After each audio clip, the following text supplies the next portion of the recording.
5장 1절에서 8절 말씀 가지고 나는 포도나무여 너희는 가지다 라는 제목, 또 다른 제목으로는 성경의 핵심과 믿음의 본질은 무엇인가 라는 제목으로 말씀을 전하려고 합니다.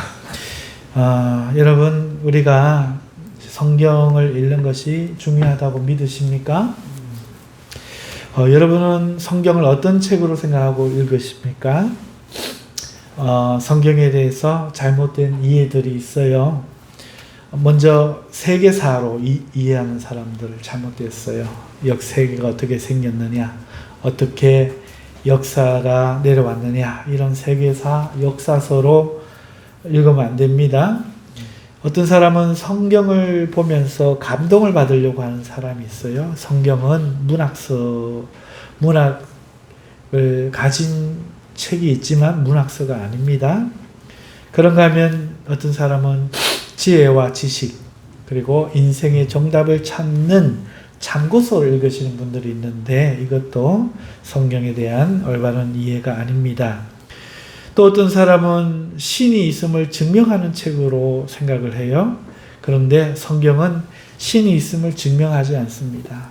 또 어떤 사람은 선과 악이 무엇인지 설명하려고 하는 본질을 찾는 책으로 생각하고 있습니다. 이것도 잘못된 이해예요.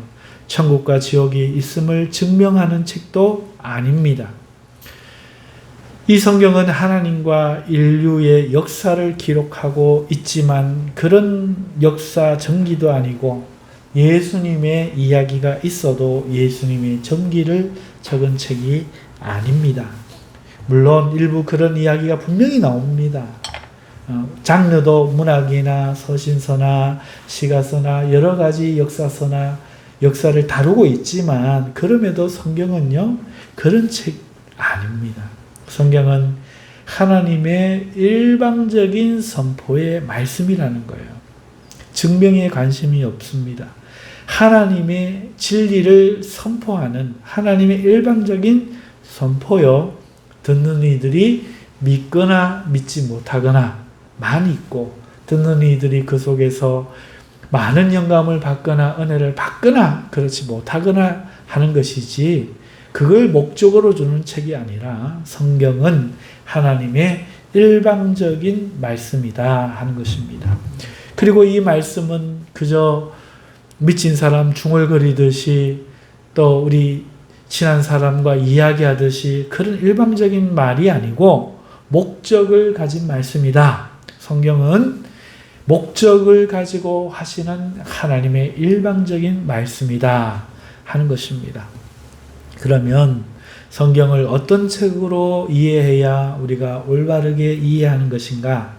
그것은요, 성경의 목적, 그러니까 하나님의 말씀의 목적을 바르게 이해하는 겁니다. 성경을 통해 하시는 하나님의 선포는 구체적인 내용과 목적을 가지고 있는데, 그것은 하나님이 죄에 대하여 어떻게 다루시며 죄를 지은 사람이 어떻게 되었는가 하는 것이에요. 그리고 하나님이 그 죄인들을 어떻게 구원하시는가 하는 것과 오직 구원을 얻는 방법이 예수 그리스도 안에 있음을 하나님이 선포하여 그것을 믿는 자들에게 구원을 주시는데 목적이 있다 하겠습니다. 믿음으로 하나님의 호의를 받아들이는 것과 받아들이지 않는 것, 이것이 우리의 반응일 뿐 성경은 결코 그것이 옳다 틀렸다 논증하거나 증명하지 않습니다.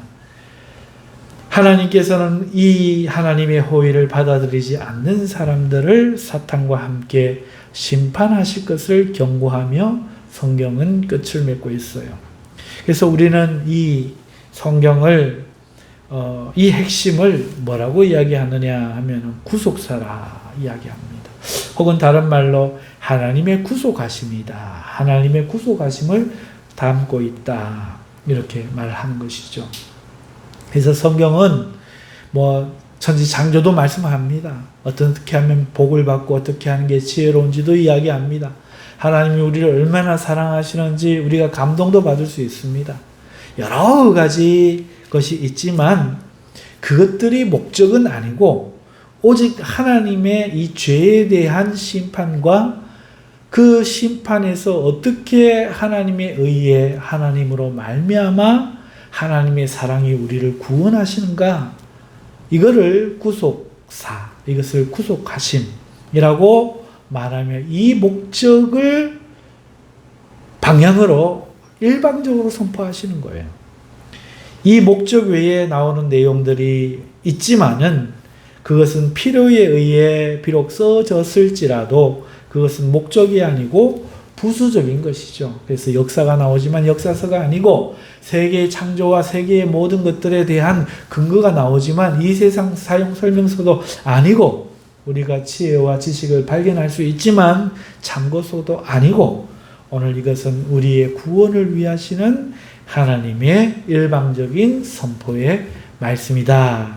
이것이 성경에 대한 올바른 이해라 할 것입니다. 그래서 성경을 볼 때는 이 목적을 가지고 바로 봐야 바로 보여요.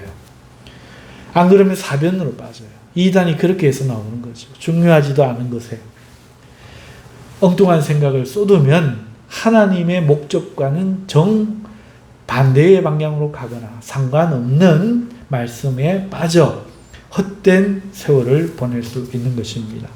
그러므로 우리는 성경을 볼 때 이 중요한 맥을 봐야 되죠. 곧 구속입니다. 하나님의 이 구속하심, 하나님의 이 죄사하심, 여기에 초점을 맞추어서 우리는 성경을 봐야 되는 것이죠. 이게 성경의 구속이 성경의 핵심입니다. 우리의 믿음의 본질 무엇입니까? 우리 믿음은 구원을 위해서 우리가 믿어야 되는 것이기 때문에 이 믿음의 본질도 구원 아닙니까? 오늘 우리가 요한복음 15장 1절에서 8절을 읽었는데요. 오늘 이 본문을 우리는 어떤 관점에서 보아야 하는지 이제 알 수가 있죠. 바로 구속이라는 관점. 구속. 하나님의 용서와 구원이라는 관점에서 오늘 이 본문을 봐야 되겠죠. 오늘 본문에는 예수님께서 자신을 참 포도나무라고 말씀하시고 우리를 그 포도나무의 가지다 이렇게 말씀합니다. 이 구속에서 관점에 보면 구속함이란 무엇인가? 구원의 관점에서 보면 구원이란 무엇인가? 바로 예수님이 직접 비유로 설명해 주신 이 관계라는 거죠. 예수님이 참 포도나무고 우리는 그의 가지다 하는 것을 말씀하고 있는 것입니다. 하나님 아버지께서는 그런 우리, 포도나무이신 예수님과 가지가 된 우리를 통해서 열매를 따는 그런 농부로 소개되고 있다는 것입니다. 그래서 하나님의 심판을 이 농부의 작업으로 빗대어서 설명을 합니다. 심판이란 무엇인가? 가지는 가지인데 열매를 못 맺는 가지가 있어서 그 가지를 제거함으로 열매 맺는 가지들이 더 풍성하게 열매를 맺게 하시는 것, 이것을 심판이라고 말씀하시죠. 그러면서 가지가 그러면 어떻게 해서 열매를 많이 맺을 수 있는지 오늘 이 본문 속에서 그 해답을 말씀해 주고 계십니다. 그러니까 오늘 이 포도나무 비유를 잘 이해하면은 우리는 구원받음, 하나님의 구속하심을 잘 이해했다. 핵심을 이해했다. 성경을 바르게 이 부분을 통해서 바르게 이해했다 말할 수 있을 것입니다. 그러므로 오늘 이 본문 말씀이 얼마나 중요한 말씀인지 모르겠습니다. 참으로 가치 있는 말씀인 것이죠. 자, 그러면 우리 주님은 이 포도나무 비유를 통해서 무엇을 우리에게 말씀하신가 조금 자세히 들여다보십시다. 먼저 이 포도나무를 비유로 들어서 우리의 구원, 구속을 말씀하시는데 왜 이 포도나무 비유를 말씀하시는가 하는 것을 먼저 좀 이해하고 넘어가야 되겠습니다. 첫째 이유는 이스라엘 사람들이 자신들을 하나님의 백성이라고 생각을 했습니다. 그렇게 생각한 이유는 그들이 가진 것 때문에 그렇습니다. 그들은 율법을 하나님께 받았어. 율법을 가졌지요. 다시 말해서 언약을 가졌지요. 그 다음에 제사, 그 다음에 성전, 이런 규례들을 가졌지요. 자, 이런 것들을 가지고 하나님과 언약을 맺고 과거에 그런 관계를 맺었으니 우리가 하나님의 백성들이다, 이렇게 믿었던 것입니다. 하지만 그들의 그 생각과 성경의 생각은 달랐어요. 그래서 성경 안에서 항상 구약 성경 속에서도 하나님은 그들에게 늘 심판을 경고하시잖아요. 야, 누구가 말한 그런 거 있다고 내 백성인 거 아니야. 너 이렇게 하지 않으면 다시 내 백성에서 끊어질 거야. 너희들이 들어올 때에 있었던 가나안인들이 내 처짐 당했던 것처럼 너희들도 다시 너희 땅, 너희가 나왔던 그 땅으로 내가 돌려보내는 수가 있어.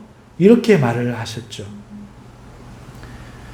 그러니까 그들이 가진 것은 그들이 하나님 백성 되는 것과는 하등 상관이 없다는 것이죠. 실제로 우리 예수님도 그들에게 이 땅에 오셔서 동일한 말씀을 하시는 거잖아요. 가장 상징적인 예가 예수님께서 열매 없는 무화과 나무를 저주하신 사건이죠. 열매 없이 무성한 이스라엘이 바로 이와 같다는 거죠. 무화과 나무는 무화과 열매가 있어야 무화과 나무 가치가 있는데 꽃을 보기 위함도 아니고 이파리를 보기 위함도 아닌데 열매가 없이 잎만 무성한 무화과 나무가 저주를 받았더라. 무화과 나무여서 복인 게 아니고 무화과 나무는 무화과 열매가 있어야 가치가 있는 것이다. 하나님이 보시기에 그들의 이 율법 지킴과 제사 이런 것들은 열매가 아니라 그냥 잎일 뿐이죠. 그러니까 이스라엘의 핵심이 아니고 본질이 아니라는 것이죠. 그들은 핵심, 본질을 갖춘 게 아니고 비본질, 즉 형식만 갖추고 그것을 자신들이 이스라엘이라 지금 말하고 있기 때문에 포도나무를 가지고 지금 이걸 설명해 주고 싶으신 거예요. 예수님이. 두 번째는 그럼 왜 이 포도나무가 그것에 대한 설명이 될 수 있는가? 바로 기근 때문입니다. 물론 이 기근은 하나님을 알지 못하는, 그러니까 본질을 갖지 못한 영적 기근을 말하는 거예요. 오늘 교회 다니면서도 많은 사람들이 하나님과 사귐이 없는 그런 그 기근, 가뭄을 경험하는 사람들이 있습니다. 왜 그러느냐? 본질이 없기 때문에. 형식만 하기 때문에. 그런 거죠. 자, 이 말씀은 오늘 우리가 15장을 읽었지만 14장 1절로부터 사실 시작되고 있어요. 거기에 보면은요, 너희는 마음에 근심하지 말라 라고 말씀하시면서 내가 가서 너희를 위하여 거처를 예비하리라. 내 아버지 집에 거할 곳이 많다 라면서 아버지 집에 가심을 이야기합니다. 그러자 주님의 제자 중에 한 명인 도마가 이렇게 말씀하는 장면이 나와요. 주께서 어디로 가시는지 우리가 알지 못하니 우리가 그 길을 어찌 알고 찾아가겠습니까? 하고 걱정합니다. 예수님의 제자 도마가 말이죠. 자, 이 모습은 예수님의 제자임에도 그 도마도 하나님이 어디 계시는지, 예수님께서 어떻게 가시는지, 하나님께로 가는 길이 어디인지 모름을 우리에게 말해주고 있죠. 예수님의 제자도 모른다는 거예요. 그런데 구약의 모든 백성이 어떻게 알겠어요? 구약의 모든 백성들도 하나님을 몰랐던 것이죠. 그래서 욥이 대표적인데요. 욥기 23장 3절에 보면 내가 어찌하면 하나님을 발견하고 그의 처소에 나아가랴. 욥이 당한 그 현실을 보면 얼마나 답답하겠습니까? 하나님하고 대면해서 하나님 내가 왜 이런 일을 겪어야 됩니까? 물어보고 그 답을 얻고 싶은데 그러지 못하는 마음을 이렇게 표현하는 겁니다. 내가 어찌하면 하나님을 발견하고 그 처소에 나아가랴. 하나님이 어디에 계시며 내가 그 길을 어떻게 알고 갈 수 있으랴. 이런 답답한 이야기를 하지요. 욥은 동방의 의인이라고 부른 것처럼 율법적으로 온전한 사람을 말하는 거예요. 근데 율법에 온전한 사람이라도 하나님을 모른다는 거죠. 정작 하나님이 필요해서 구원의 생수, 은혜의 생수를 마셔서 회복되어야 될 그 상황에서는 기근을 당하고 있다. 내가 하나님을 찾을 수가 없구나. 갈 수가 없구나. 율법으로 온전한 욥이 이러했을진데 이스라엘 백성들이 하나님에 대해서 알지 못하고 하나님을 알지 못하는 영적 기근에 시달리는 것은 당연한 것이었겠죠. 율법적으로 완전하다, 완벽하다 평가받았던 욥도 하나님을 바르게 알 수 없다는 것이 성경이 말하는 겁니다. 그러니까 이스라엘은 지금 하나님을 내가 안다. 왜? 부모님한테 들었거든. 어려서부터 듣고 자랐거든. 그럼 나는 잘 안다. 너 김치 잘 알아? 잘 알지. 담글 줄 알아? 김치 종류 다 알아? 그럼 생각보다 모르고 있잖아요. 한국 사람들. 언제부터 먹은 음식이야? 고구려 백제신라 어디서 비롯됐어? 모른단 말이죠. 마찬가지로 이스라엘 백성들이 어릴 때부터 부모님을 통해서 늘 성경을 대하고 제사를 지내고 하나님을 말했기 때문에 그들은 하나님을 내가 안다 이렇게 생각했지만 실상은 입만 무성했지 열매는 하나도 못 맺더라 하는 거예요. 이것이 지금 포도나무에 가지 없는 그것과 현상을 같이 해서 너희가 열매가 없다면 그와 같은 것이다 이렇게 말씀을 하시는데요. 그러면 왜 이 포도나무로 설명을 하시더냐? 세 번째 이유는 이 포도나무는 실제 이스라엘의 이 가뭄을 배경으로 하고 있다는 거예요. 무슨 말인가 하면 이스라엘 기후는요 건기와 우기로 나뉘어 있다는 거 여러분들 설교 통해서 여러분 한번 들어보신 적이 있죠? 그러니까 예를 들어서 반년은 비가 안 오고 반년은 비 온다 이렇게 그냥 쉽게 이해하시면 되겠어요. 겨울에는 비가 오는 우기, 그 다음에 여름 가을은 비가 안 오는 건기, 더운 바람이 불어서 메마른 건기 이렇게 생각하시면 되겠습니다. 여러분 이스라엘 건기는 유명해요. 비가 전혀 오지 않아요. 온 땅이 갈라지고 골짜기는 마릅니다.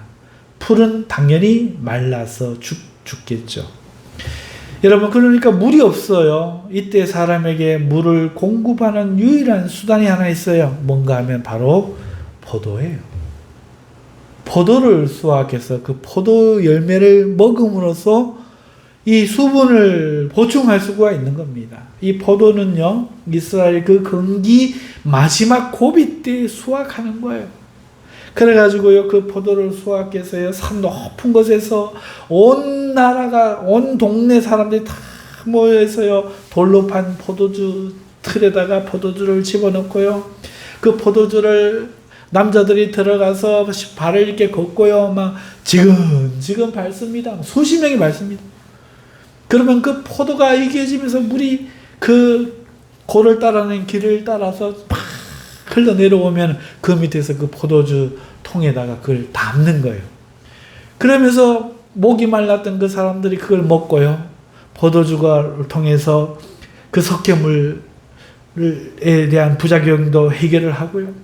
그러니까 목이 말랐던 그 이스라엘 백성들에게 단물을 제공하는 그 포도 수확.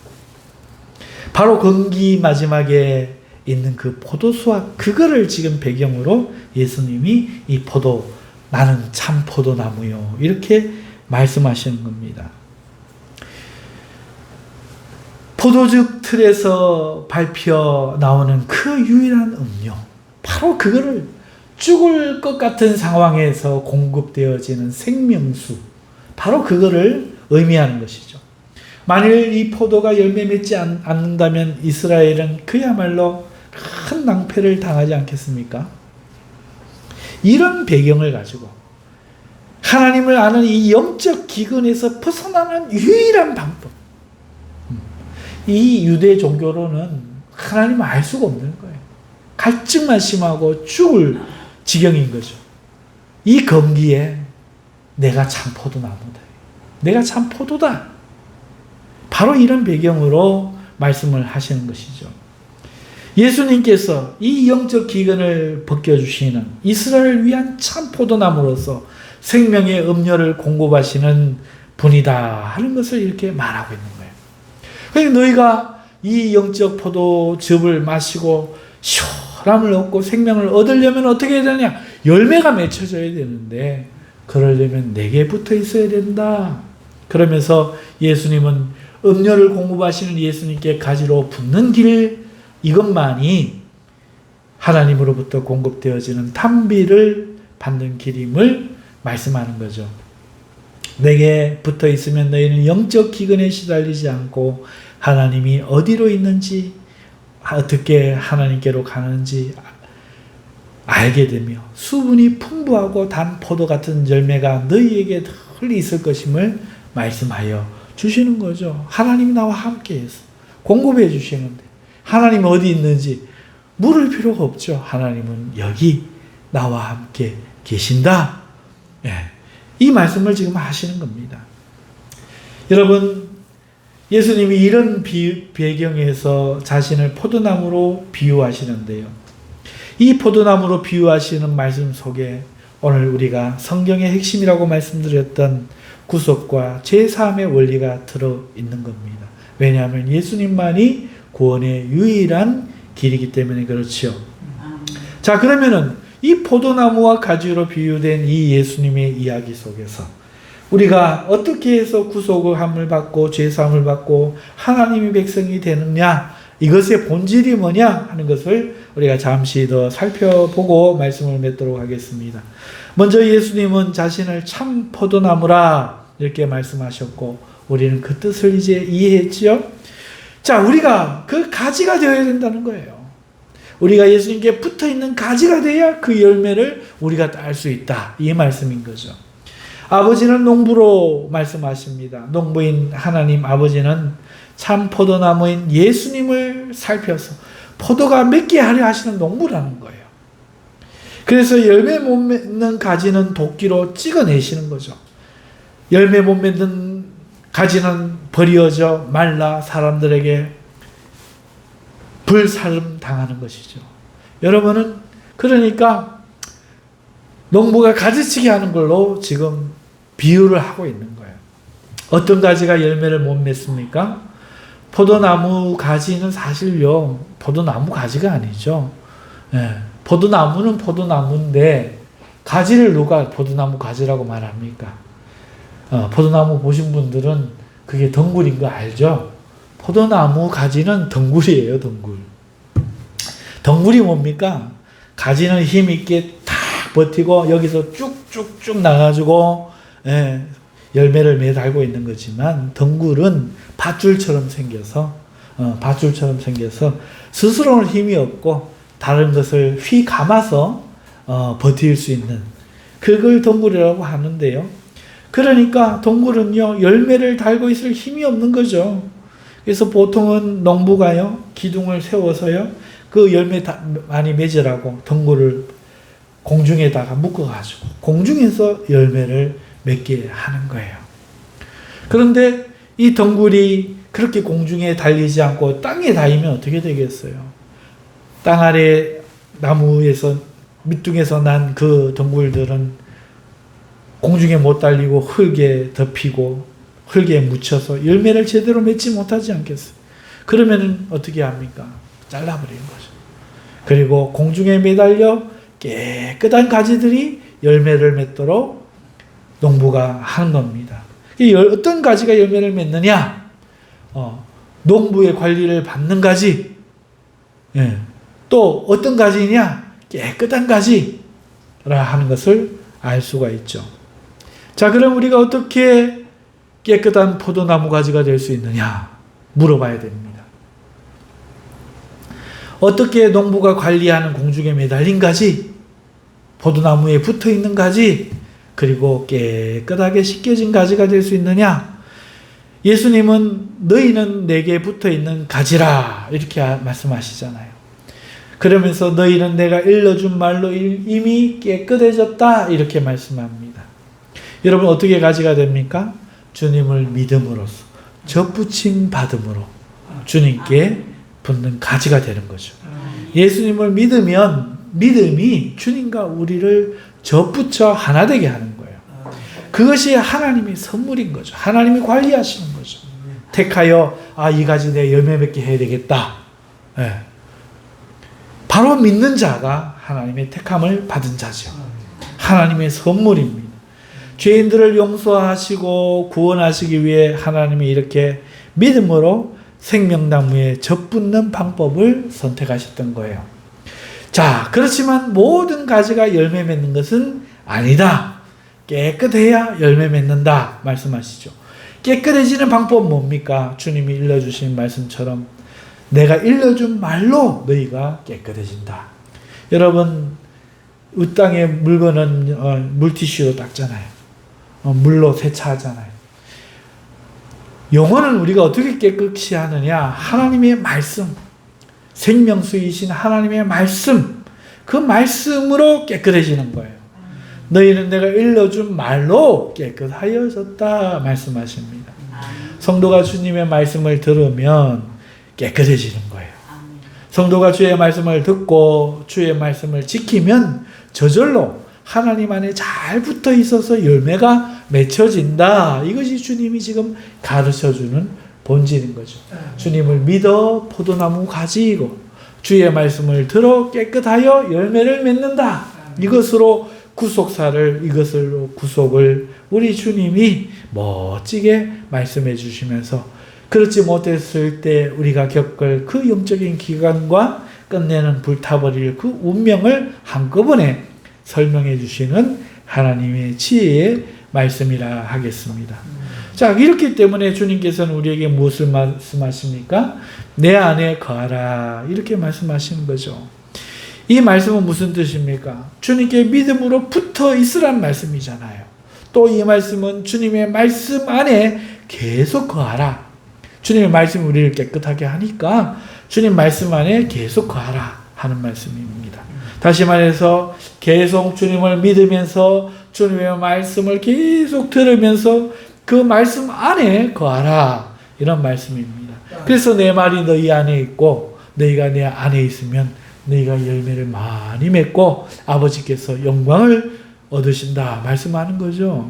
내 말 안에 거하는 것, 내 말이 너희 안에 있게 하는 것, 너희가 믿어 내 말을 너희 안에 있게 하는 것, 그게 너희가 내 안에 있는 방법이고 그것이 너희로 열매를 맺게 한다. 너희의 인간의 행위로 열매를 맺는 것이 아니라 내 말 안에 있으면 내 말을 기억하고 믿음으로 내 말을 지키고 믿음으로 말씀을 순종하며 그냥 있으면 그 말씀이 너희에게 열매를 맺게 한다 하는 것이죠. 그리하고 너희는 내 제자가 된다. 아버지는 너희로 영광을 받으신다. 주님이 말씀하며 오늘 읽은 우리의 말씀이 끝이 납니다. 사랑하는 성도 여러분, 오늘의 이 말씀 속에서 우리가 살펴봐야 될 메시지는 무엇입니까? 첫째, 종교적 행위로는 열매를 맺지 못한다는 거예요. 유대인들의 율법을 지키는 것도 그렇지만은 오늘 현대 기독교인들의 종교적 행위를 가지고는 아무런 열매도 맺지 못합니다. 양심을 지키고 살아도 안 되고 착하게 살아도 안 되고 선행을 많이 해도 안 됩니다. 그런 것으로는 하나님을 알 수 없다는 거예요. 영생의 물이 공급되지 못하고 참 생명수의 열매가 맺혀지지 않는다 하는 거예요. 오직 예수 그리스도만 된다 하는 것입니다. 그러므로 우리는 오직 주님을 믿는 것으로 주님께 접붙어야 돼요. 그런데 믿음을 별로 힘 안 써요. 자꾸 교회 오는 거 힘씁니다. 자꾸 헌금하는 거 힘씁니다. 예, 힘써야 됩니다. 하지만 믿음 없이 그거는 아무 소용이 없다는 거예요. 나는 예수님을 믿어야 된다. 예수님을 주로 믿어야 된다. 이 믿음으로 접붙여 당해야 된다는 것이죠. 삶에 예수님을 믿는 일에 내 삶에 어떤 희생이 있더라도 또 어떤 반대를 겪더라도 그것을 이겨내고 그런 희생을 감수하고 예수님을 주인으로 믿고 모셔야 되죠. 그를 믿고 따르며 섬겨야 됩니다. 삶에서 지속하여 주님을 인정하고 주인으로 고백하면서 주님을 저버리지 말아야 돼요. 돈 때문에, 쾌락 때문에, 평안 때문에, 환난 때문에 주님을 떠나갈 것이 아니라 주님을 계속하여 믿으면서 오늘 그 주님을 믿기 위하여 우리가 받게 되는 모든 박해와 반대와 겪게 되는 희생과 고통, 환난 이런 것들을 이겨내고 오직 끝까지 예수님을 믿는 믿음에 남아있어야 된다. 예수님의 공로를 의지하고 우리는 하나님께 나아가야 된다. 이것이 바로 우리가 해야 될 일이다 하는 것입니다. 두 번째는 주님의 말씀 안에 거해야 돼요. 성도가 날마다 성경을 읽어야 하는 이유입니다. 주님의 말씀이 어디 있습니까? 이 성경책 안에 있지 않습니까? 성도는 성경을 읽어서 주의 말씀을 들어야만 되죠. 말씀을 들을 때 영적으로 깨끗해지는 겁니다. 깨끗해져야 하나님을 볼 수 있는 거예요. 성경도 읽지 않으니. 성경을 읽지 않고 하나님 말씀을 듣지 않고 어떻게 하나님을 볼 수 있겠습니까? 그러니까 성도가 성경을 통해서 우리 주님이 해주셨던 말씀들을 많이 들어야 되는 거예요. 또 계속해서 듣고 그 말씀을 내가 지켜야 돼요. 기억해야 되는 거죠. 그리고 그 말씀의 순종함으로 그 안에 거해야 됩니다. 말씀을 지키는 것은 말씀을 기억하고 있지 않는 거예요. 저버리지 않는 것이죠. 따라서 성도는 주님이 무슨 말씀을 하셨는지 기억하고 있어야 돼요. 그런데 성도가 기억을 하지 못한다. 예수님이 뭘 가르치셨노? 하나도 생각 안 난다. 이 문제가 심각한 겁니다. 열매가 없겠죠. 그리고 가만 돌아보면 세상 것들로 덮여 있다는 거예요. 세상의 근심, 걱정, 염려로 덮여서 결실하지 못하거나 자꾸 세상 것 보니까 세상에 사탄이 와서 새가 와서 주 먹어버리고 깊이 심어지지 않으니까 환난이나 역경이 왔을 때 메말라 뿌리가 타버리는 거죠. 여러분, 그러므로 오늘 우리의 심령이 기경돼야 돼요. 하나님 앞에 심령이 기경되고 오늘 우리는 하나님의 말씀을 듣고 읽고 예수님의 말씀을 우리 삶에 이 어떻게 하라는 말씀인가 듣고 이해하고 기억하고 지켜 순종하고 버리지 말아야 되죠. 그렇게 하는 것이 주님의 말씀 안에 거하고 내 말이 너희 안에 거하게 하라 하는 예수님의 뜻이죠. 이 말씀을 지키고 있으면 저절로 우리는 하나님이 어디 계신지 알며 하나님으로부터 공급되어지는 그 생명수로 인해서 많은 생명의 열매가 맺고 우리는 푸르름과 함께 영생의 기쁨을 누리게 된다 하는 것입니다. 이것이 바로 하나님의 구속하심의 본질이에요. 조건, 비밀번호 않으면 1억을 받아가실 수 있습니다. 퀴즈를 3개 풀면 당신의 인생이 달라집니다. 당신은 전에 다른 행복을 누리시는 분이 될 겁니다. 이런 게 아니에요. 예수님께 진짜 생명나무이신 예수님께 접붙어서 예수님으로부터 공급되어지는 목말라 죄로 인해 죽을 수밖에 없는 우리에게 하나님의 생명수가 공급되어서 참으로 우리의 삶에 창조되어진 본질대로 아름다운 영광의 열매들을 많이 맺을 수 있는 존재로 살아가는 것, 이게 바로 구원이고 구속이고 죄사함이고 하나님과의 관계고 하나님의 백성의 모습이라 하는 것입니다. 그러려면 예수님을 믿어야 되고 오늘 삶 속에 어떠한 어려움과 역경이 있어도 그 예수님을 가장 가치로 여기며 그 믿음에서 떠나지 않으며 예수님이 가르쳐 주신 말씀들을 마음에 꼭 새기고 그 말씀을 지키고 그 말씀을 기억하며 그 말씀대로 따라 살기를 힘쓰는 우리가 되어야 한다 하는 것입니다. 그러므로 성도는 주님을 믿고 말씀을 듣고 지키며 순종해야 할 것입니다. 성경의 핵심이 구속과 주를 믿는 믿음이라면 믿음의 본질은 예수님을 믿어서 접붙임 받는 것이고 그 말씀으로 깨끗해지도록 늘 성경을 통해서 주의 말씀을 찾아 읽고 듣는 것이며 삶 가운데 그 말씀을 기억하고 지켜 순종하는 것임을 잊지 않는 저와 여러분들 되시기를 주님의 이름으로 축원합니다. 자, 우리 이 말씀 기억하면서 주여 외치고 오늘 하나님 앞에 기도하다가 돌아가시고 자녀들을 위하여 이 땅을 위하여 기도하시는 우리 모두 되시기를 바랍니다. 우리 다 함께 주여 한번 외치고 우리 동성으로 하나님께 기도하도록 하겠습니다.